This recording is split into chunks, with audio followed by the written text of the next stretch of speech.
Anxious? Don't worry, because here's Queer Young Thing.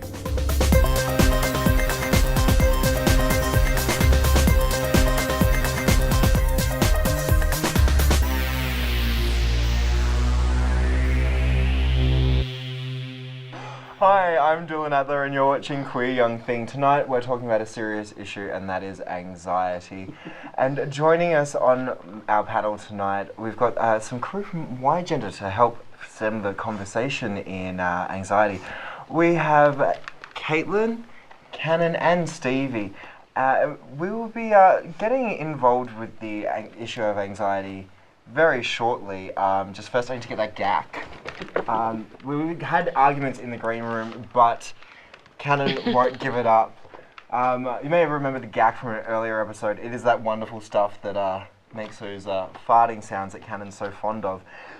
Cannon, when did you first when did you first experience any anxiety issues? I guess high school, and that kind of age was when I noticed that some weird things were happening, but at that point in time I didn't necessarily know that what they were. So I guess anxiety label is in retrospect, because I guess sometimes things happen to you and you just kind of feel like they must happen to everyone, or you're a bit weird so you better not tell anyone. Yeah, well, I come from a family where anxiety it runs in my family. My sister has anxiety issues, my mother has anxiety issues, and I get intense anxiety issues as well. And I just thought it was normal that you'd be like in a shopping centre or on a bus, and then you wouldn't be able to move and you'd have this crushing feeling in your chest. I thought that was just part of life, and it wasn't until I started like becoming an adult and talking to other people, I'm like, oh, does that happen to you too? And they're like, no. No, it doesn't. You should probably talk to someone about that. Now, Katelyn, have you ever experienced issues of anxiety? Yeah, as with Cannon, I first really experienced them during high school, but didn't quite know what they were.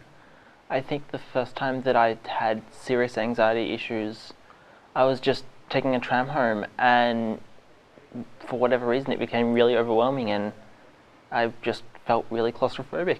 Yep. Yeah, I can definitely understand with that one, and it's just, it comes off so suddenly, and there's not a whole lot of thought processes that are happening. It's just this feeling of, I am not in a good place right now, and I can't work out why. Mm. Now, have you ever had counselling to help treat anxiety? Yeah, I've been seeing counselling pretty much pretty regularly since that first major attack, and it has definitely helped. Yeah, you feel that it is helping with your anxiety issues? Yeah. Yeah, that's awesome. That's lovely. Now, Stevie, have you ever experienced anxiety issues personally? I have. First time experiencing it, I would have been about 10 years old. It's something I've battled for a long time. Yeah, and have you had therapy for it, or have you taken medication? I've seen counsellors, psychologists. I've taken medication for it, and I found that seeing a counsellor and talking to someone helped a lot more than medication did. Yep. If you don't mind me asking, could you walk me through what it was like when you were taking medication? I felt like my head was in the clouds. I couldn't think. I couldn't connect to things or people as well as I used to before taking the medication. And after you finished taking the medication, were those problems still there? Yeah, and I felt even more anxious once I went off the medication, because my body was used to functioning with that level of whatever medication in my body, and then I just didn't know what to do. Yeah. And how important do you think it is that for people in our community who are experiencing anxiety, how important do you think it is for us to go and seek counselling? Or not even just for our community, but for anybody? Well, I'd say for anybody, it's the utmost importance to talk to someone about it. And within our community, it's even more important, because growing up, we don't have as much access to services or information as other people may have.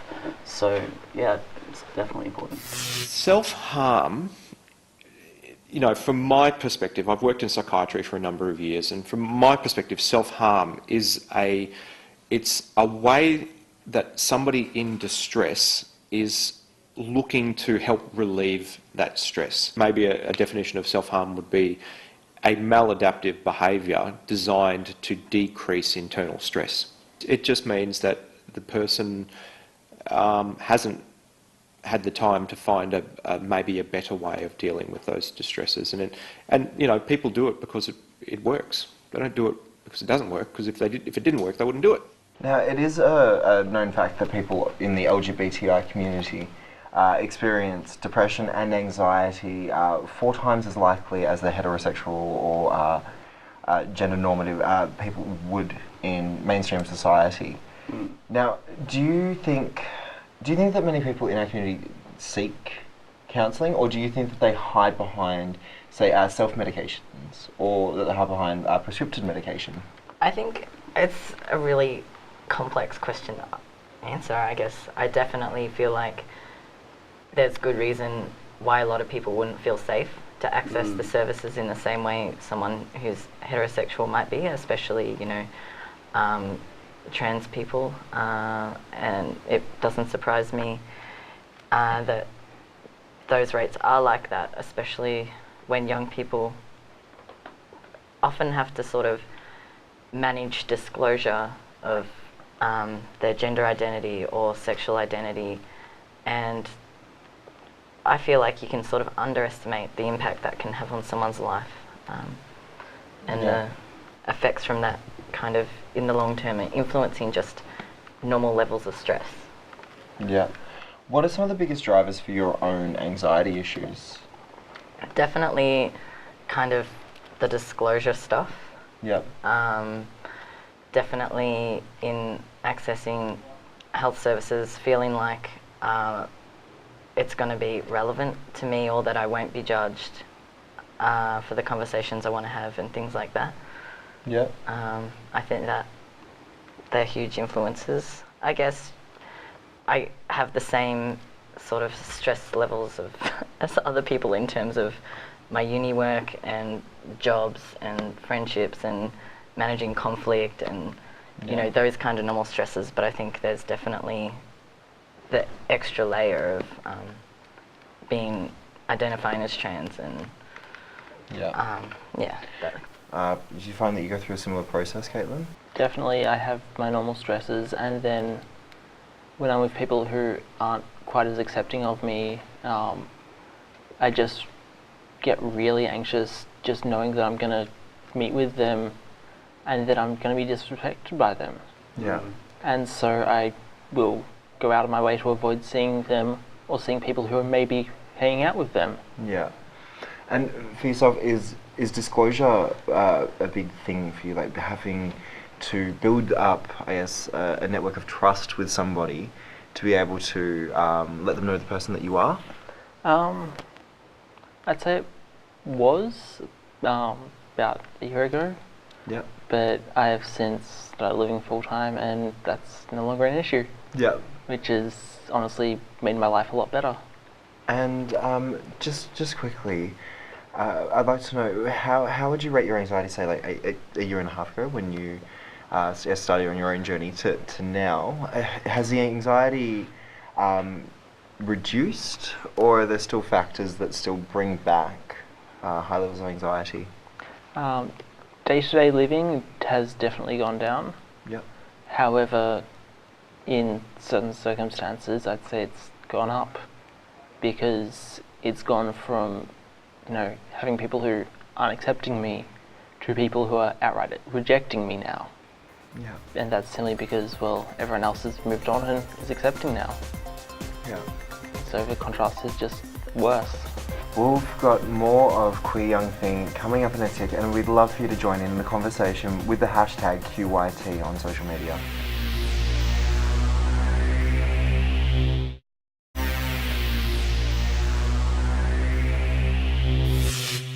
Welcome back to Queer Young Thing. My name's Dylan, and tonight we are talking about anxiety. We're actually in the middle of a discussion with my panel of youth. Tonight I'm joined by Katelyn, Cannon and Stevie. Now, earlier on, Stevie shared that Stevie has had medication as well as therapy to combat issues of anxiety. Now, I myself have also had taken medication to try and quell feelings of anxiety, but just like you mentioned earlier, you stop feeling altogether. You don't know what it's like to feel joy. You don't know what it's like to feel lows either. You don't feel anything. Now, what were the drivers for yourself to, I guess, start taking medication? Well, it wasn't really my suggestion. It was more my doctor's than my idea. Just to, I guess, placate her, I went on it, and I didn't realise what damage I was doing to myself just to keep a doctor happy. And may I ask, how long were you on the medication for? I'm still on it as a PRN. I take it at night to help sleep. Without it, I don't sleep. Yeah. Do you feel like you developed a dependency? Yes. Yeah. With, I guess, therapies, was there any groundwork laid or any things positive outcomes that you gained from therapy? When I was talking to counsellors, not dealing with anxiety in a clinical sense, more holistic instead, I found that helped a lot better. They taught me about self-care and getting out and being active and looking after myself and not relying as much on medication, which has helped. Yeah. And where do you think your anxiety stemmed from? Where do you think it was born of? That probably came from childhood abuse. I have PTSD. Yeah, it's actually quite common for people in our generation to have PTSD from those environments. So you're definitely not alone in that regard. When was your earliest memories of having anxiety? I can remember my first actual anxiety attack. I probably would have been about 10 years old. Yeah. But it's something that's been prevalent for most of my life. And what key things do you remember from the initial attack? I felt like I was having a heart attack. My heart was racing. I was sweating. I kept having nightmares and waking up in cold sweats. It was like a constant state of anxiety. It just wouldn't go away. It comes in lots of different forms. It can be cutting, it can be burning, it can be, taking pills, it can be, it can be anything really. Even like going out in the cold without enough warm gear on and stuff like that could be considered a form of self-harm. And it's really, it's a way of trying to ease pain. It's a difficult topic. It's always going to be a really difficult topic because it's politically, it's very emotionally charged. There's a lot of people have a lot of preconceived ideas about it. And I think that until we have a good, clear, uniform ability to say, these are a range of behaviours that could be considered self-harm. When did you first start really experiencing true to form anxiety? I would say sort of in my late teens. I guess when I kind of think of it, I try and think of ways or things that sort of have made me feel better too. Sometimes a lot of the anxiety is about being disorganised and things like this. Lists help. I guess also because it's so linked with depression and those kind of things, just getting out of your head is something that often helps, a bike ride or things that get, I guess, your heart rate up to the point where it overrides what you're actually thinking at the time. So, sometimes it works, sometimes it doesn't. But I guess trying to see it as a continuum as well and not being like, oh, there's something wrong with me, I have to get better, or the medical profession can help me get better. I think we all have levels and just have to learn, I guess, get to know ourselves and what works and recognise what, is the onset, and so you can sort of negate maybe how bad your anxiety gets on a particular day, or, just trying to find alternatives to letting these experiences take over us for like 48 hours or things like this. A lot of the patients that I used to look after who would come in self-harm, I may be sewing them up. And while I'm doing that, I'd be talking to them and saying, well, what led to this? What were you feeling at the time that you needed to cut? Or what were you feeling at all? Why did you did you need to do this today? And more often than not, it's like the pressure was building up to a point where they just go, I just needed some form of release. And it's about brainstorming with them, well, what are some other mechanisms that we could do to, one, identify when the stress is getting too high, and secondly is to be able to deal with that distress in a way that's not going to leave you totally harmed in some way. And there are some solutions that some people think are a bit lame, but like if you feel that you need a strong pain sensation to sort of zap back into your body, to go from dissociated back into yourself, some people would say get a big rubber band and put it around your wrist and snap that really, really hard. And it gives you a pain sensation, but it doesn't leave you scarred, it doesn't leave you cut. What do you think are the most effective ways to combat anxiety in your own experience? I think writing helps. Talking to people definitely does help, but sometimes I find I go to talk to someone and the words aren't there, I can't get it out. So if I write it, then, especially if I'm anxious, my mind's going a million miles an hour, writing sort of puts a break in between the anxiety and the attack. Yeah. Is that something that is of a consensus? Yeah, I don't write as much as I'd like, but it definitely does help. Whenever I'm feeling really anxious, I will turn to journaling. Yep. And it's just a nice way of getting my thoughts out of my head and somewhere I can put them away and read it at a later date. We've got more of Queer Young Thing coming up in a tick. We'll be joined by our elders, where our youths and our elders will combine into one big talk about anxiety. You're watching Queer Young Thing.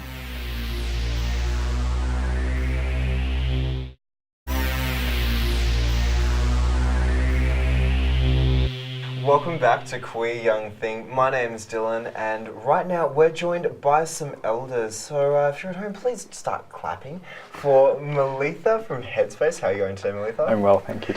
We've got Nate, always a favourite from the Gay and Lesbian Switchboard. What brings you on today's episode, Nate? You. Oh.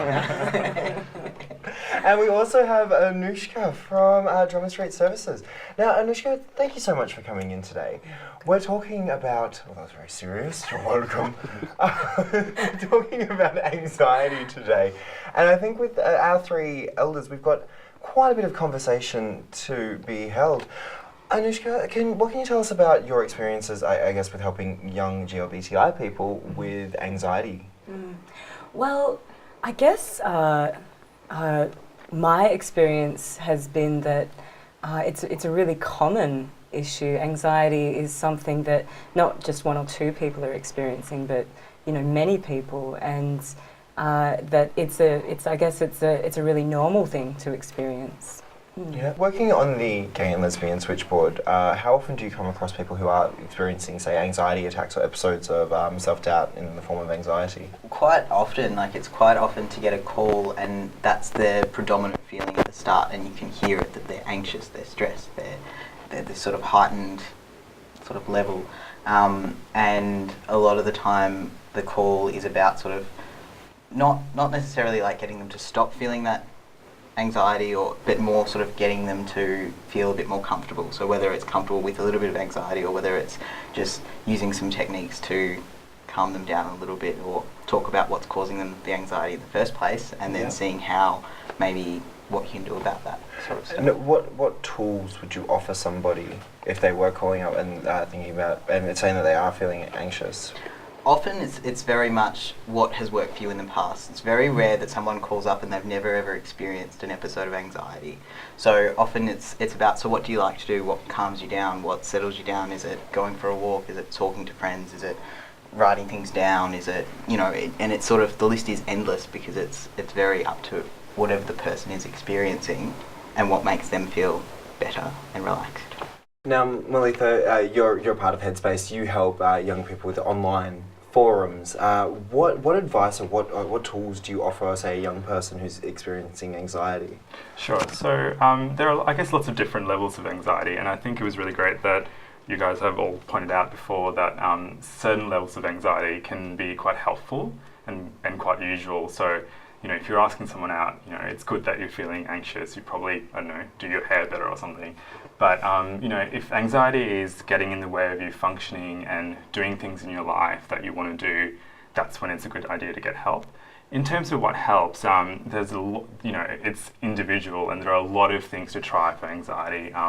There are a lot of things that work. So from counselling to medication sometimes can be really helpful, but it is very individual. So that's why it's important to speak to your GP and maybe get a referral to a counsellor. Yep. The good news is there is a lot of things that work, and there are things from like counselling to dolphin therapy or whatever. What I would really encourage is for people to go on websites like Beyond Blue and Headspace and reach out, and they have information about certain symptoms, and they can kind of check, oh, that's what I'm kind of going through. And they also have options to get help, and also options about what kind of works for anxiety as well. When I was younger, I had a lot of really negative focus from my family environment about anxiety, and was being told, that I shouldn't be feeling this, that I needed to man up and either not feel it or not express it. And what's the best way to deal with negative emotions like that, and being able to contact such services when your home environment is telling you that feeling them is wrong? I think that's a common problem in society in general, where we're told and we're brought up to keep all our emotions on the inside and to be productive and functional in the world. Whereas, it's really natural to be sad sometimes. It's really natural to not be feeling that great. It's really natural to have a little bit of anxiety. And I think that there's a lot of programs at the moment trying to destigmatise, things like depression and anxiety, to let people know that it's okay to have these feelings. And I think it's your experience where your family was not so supportive and wanted you to, quash them and be productive in the world. I think a lot of people are growing up in these environments, so that's kind of normal as well. But I think it's really important that we counteract that and say, hey, it's okay, and it's okay to sort of go up and down. It's okay to not feel so great, and it's okay to tell people about it. And it's okay, because I think through talking about it, some people finds that it releases the anxiety a little bit as well. And I also find that talking about it and saying that I have anxiety, or I have an anxiety issue, or depression, having that discussion about it, it helps to normalise it, because you don't know if your friends or the people that you're talking to, they may also have anxiety, they may also have depression, or they'll know somebody who does. So at least that way that they know, hey, this isn't an isolated case or an isolated incident. It's actually something that happens more commonly than you'd assume. I think the problem is that self-harm is not seeking to finalise life or to have a completed suicide. It's about relieving stress. Whereas suicidal behaviour is about ending a life. It's about finishing a life, and that's the ultimate sort of end of the road, where you say, look, I can't deal with this anymore, I want out. So that's suicide, whereas self-harm is not necessarily about being dead. It's just about getting through this one period of stress. So we do know that there are some people who self-harm with no intention of dying, but through misadventure will die because they may have taken too much of a medicine, or they may have cut just in the wrong direction at the wrong time. We've run out of time for tonight's episode, but I'd like to thank you so much to my guests for sharing their stories and their advice. You've been watching Queer Young Thing. Make sure you join in the conversation with the hashtag QYT. We'll be back next week. Until then, talk to you soon.